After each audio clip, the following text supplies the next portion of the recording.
dried blood is dead blood. Everybody knows that, all right? They can test the blood of the pharaohs, the mummies of the pharaohs, all right? There's certain things they can do. They cannot get a chromosome count by any method I'm familiar with, all right? Things keep changing. I don't profess to know everything.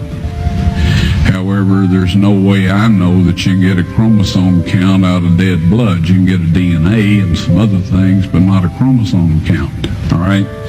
That's done by living white blood cells.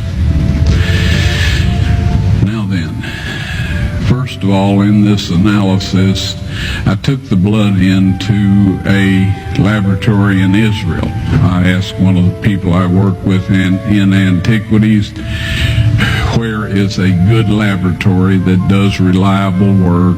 And they said, such and such, such and such. I took it. I just said, please examine this blood and tell me what you can tell me about it. All right? They said, well, look, we're going to reconstitute it. We're going to put it in normal saline and keep it at body temperature for 72 hours with gentle swirling. All right, that's their business. That's great. I said, now I want to be there when you check it out. They said, fine. So I was back. They checked it out. I said, now, they said it's human blood. We can tell that. They did whatever tests they need to do. And then I said, take some of the white blood cells and put them in a growth medium and keep them at body temperature for 48 hours. And they said, well, that'll do no good because it's dead blood. I said, would you please do that for me? And they said, okay, we'll do it. So anyway, I said, I want to be there when you take it out and examine it. So I was back there. They took it out, examined it under the microscope, and the one technician called the other one over there, and then they called the boss over there, and they were talking Hebrew a mile a minute there for a little bit. And they looked at me and they said, Mr. Wyatt, this human blood only has 24 chromosomes in it.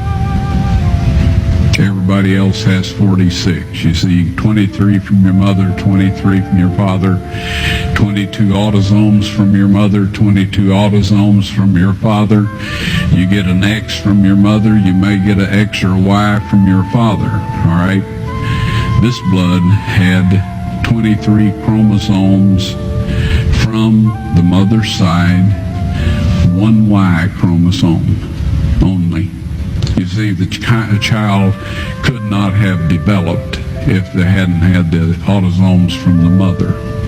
So all of his physical characteristics were determined by his mother's side of the family, her autosomes. His maleness was determined by this one Y that came from the source, not a human male. Then they said, this blood is alive. And then they said, whose blood is this?